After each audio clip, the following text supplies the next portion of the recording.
Goa Organics వారి skin care, hair care, wellness products కోసం AP, తెలంగాణలో డిస్ట్రిబ్యూటర్లు కావాలన్న వివరాలకు స్క్రీన్ పైన ఉన్న నెంబర్ కి కాల్ చేయండి. తెలంగాణలో టీడీపీ అధినేత చంద్రబాబు శిష్యుడు ఎవరు అంటే మొదట చెప్పే పేరు రేవంత్ రెడ్డి.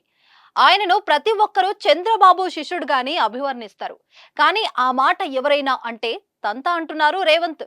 ఓ ఇంటర్వ్యూలో పాల్గొన్న ఆయనను ఇటీవల తెలంగాణ రాష్ట్రంలో ఎన్నికల సమయంలో శిష్యుడు కోసం గురువు టీడీపీ అధినేత అయినటువంటి చంద్రబాబు ఎన్నికలలో పోటీ పెట్టకుండా విరమింపచేశారు.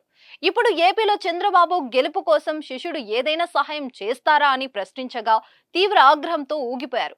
ఎవరు గురువు, ఎవరు శిష్యుడు అంటూ ఎదురు ప్రశ్నించారు. తాను చంద్రబాబుకు కేవలం సహచరుడని మాత్రమే అని, గురువు శిష్యుడని ఎవరైనా అంటే బాగోదని ఘాటు వ్యాఖ్యలతో హెచ్చరించారు.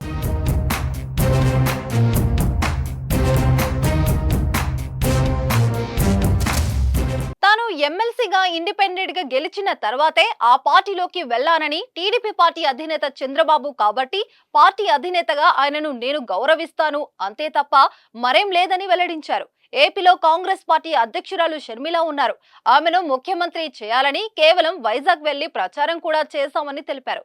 ఇతర పార్టీల కోసం పనిచేయవలసిన అవసరం తనకు లేదంటూ కూడా స్పష్టం చేశారు.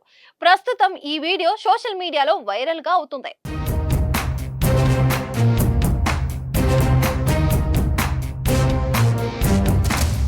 ప్రస్తుతం రేవంత్ కామెంట్స్ పొలిటికల్ సర్కిల్లో చర్చకు దారి తీశాయి. రేవంత్ వ్యాఖ్యల వెనుక లోతుగా అర్థం ఉందని చర్చించుకుంటున్నారు.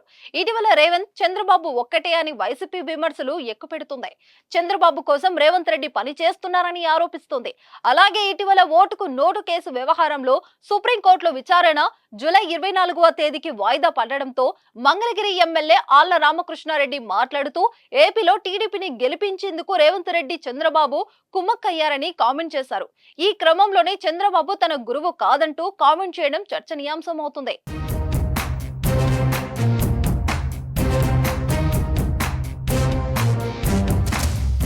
సుమన్ టీవీలో మీ పర్సనల్ అండ్ బిజినెస్ ప్రమోషన్స్ కోసం కింది నెంబర్కి కాంటాక్ట్ చేయండి.